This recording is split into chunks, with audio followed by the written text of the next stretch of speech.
The official opening of Trade Union House on Shenton Way. It was a gift of the government to the people, fulfilling its 1959 promise to provide a fitting home for the labour movement. By 1965, the National Trade Union Congress, or NTUC, had become the sole confederation of trade unions in Singapore. The NTUC was first set up on the 6th of September 1961, but the history of trade unions goes back to an earlier period. In Singapore, trade unions or organized labor have their origin in the early Chinese societies and guilds. These guilds formed associations of workers and employers. When the colonial government wanted to replace these associations with trade unions, they introduced the first trade union legislation in 1940. But it was not implemented until after the Second World War.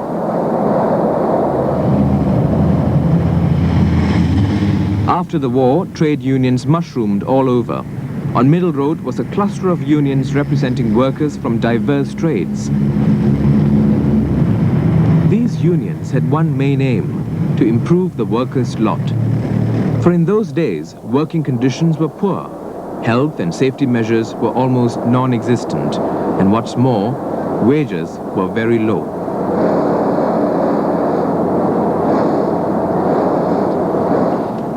To make matters worse, there was widespread discrimination.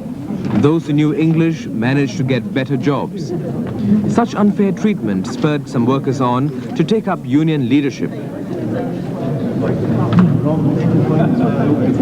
Well, I must say that at that time, compared with my other colleagues, I do receive regular annual increments. But I see that the majority of my colleagues do not. So because of that, I decided that I ought to do something to help them. So I took that risk with a few very close friends. And of course, in those days when you organize workers, you must try to bring in those who are tough. That means the lower paid workers, the laborers, the mechanics, and all this. These are the bronze. Taking up leadership in the labor movement was not an easy task. The workers were looking for union leaders who must be willing to sacrifice their own job prospects in order to fight for workers' rights. Union leaders were not popular among the employers or in any management. But I believe that people like me who really fight for the betterments, we enjoy the negotiation because we find some sort of thrill to get something from the management for the lower income groups. So that is the satisfaction given to us. But in those days, getting a better deal for the workers meant frequent confrontation between union and employers. By the 1950s, pro-communists had infiltrated several unions. They would often instigate dissatisfied workers to take strike action. Well, I think the conditions at that time were very ideal, no? Low wages, anti-union attitude of employers, discrimination in giving up increments and fringe benefits and so on. So the situation was just right for the pro-communist elements to take advantage. There was hardly any industrial peace so long as decent wages were not given. Caricatures depicted anti-union employers as bullies and persecutors.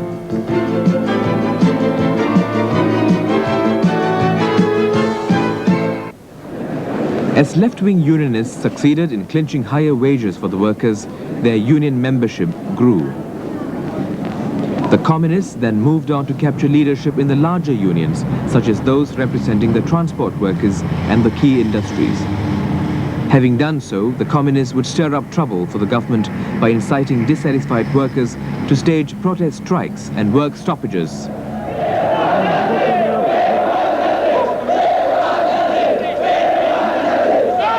The frequent strikes prompted the newly elected PAP government to take firm action to secure industrial peace. The labor movement was to undergo major changes. The split in the union leadership came when the pro-communists broke away from the PAP ranks and started their own affiliate union, SATU.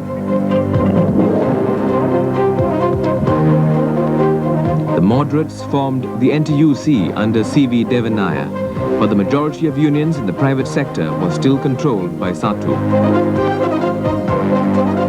It was a difficult task for the NTUC, right, to project itself as the national body, as the apex organization that are in a better position to look after the long-term interests of workers. Some thought that those under the pro-left are more powerful, are able to take on the employers, right, through industrial actions, whereas those under the NTUC are pro-government, they're less likely to take strike action. However, the communist-backed unions were bringing up more and more political issues instead of fighting strictly for workers' rights. Hundreds of man-hours were lost, but workers' welfare did not improve. The popularity of SATU was short-lived.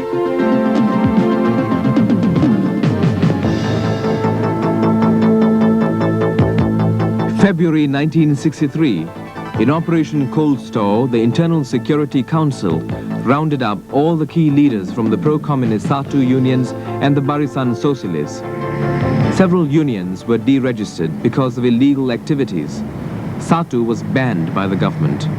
This move effectively crippled the militant union movement. The stage was set for labor reforms. To prevent further outbreaks of labor unrest, the government tightened legislation of unions. Strikes without proper notice were deemed illegal and offenders liable for jail sentence. The Industrial Arbitration Court was set up to provide a peaceful means to settle industrial disputes between labor and management. This paved the way for a more stable climate of industrial relations. Then, in 1967, came the first watershed for the reformed labor movement. The withdrawal of British bases here meant that many would lose their jobs. The government had to act fast to prevent massive unemployment. Everybody had to work together for the country's survival, to maintain a peaceful and stable industrial climate that would attract foreign investments and more jobs for the people. So in 1968, new labor laws were passed. They included restrictions on union activities, longer working hours, and lesser fringe benefits. Workers had to be told the rationale behind the new laws. We will have to explain to them the true facts. Whether you will have to go on hunger or you go and get a job with lesser fringe benefits, which one is preferred? We will explain to them, and they also sensible enough to understand the situation, and they have accepted. Accepting the labor laws was as crucial as launching Singapore's industrialization program. More new jobs were created, and export earnings went up. With secure jobs and reasonable wages, workers were happy. Instead of wage fights, unions now took time to organize recreational and social activities for their members and families.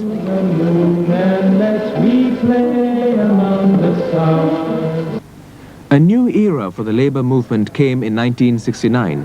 It was a step towards a modernization program. At the historic modernization seminar, new targets and action programs were defined for the trade union movement. It was to look at not wages alone, but the workers' total welfare. As a result, unions were encouraged to start cooperatives, such as a Welcome Supermarket, where bulk purchases by the cooperative brought down the prices of consumer basics. NTUC's transport cooperative, Comfort, offered a vehicle purchasing scheme where taxi drivers could own their own vehicles after a few years. Then, in 1972, the National Wages Council was formed, bringing together three parties: the government, the employer and the worker to discuss wage changes. So successful were such tripartite negotiations that the NWC recommendations benefited non-unionized workers too.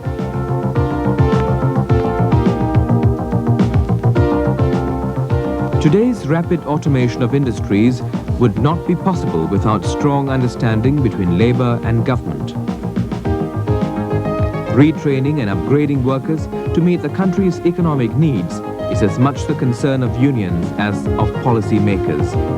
Cooperation and industrial peace is today's norm, a far cry from the confrontation and strikes of yesteryear's union movement.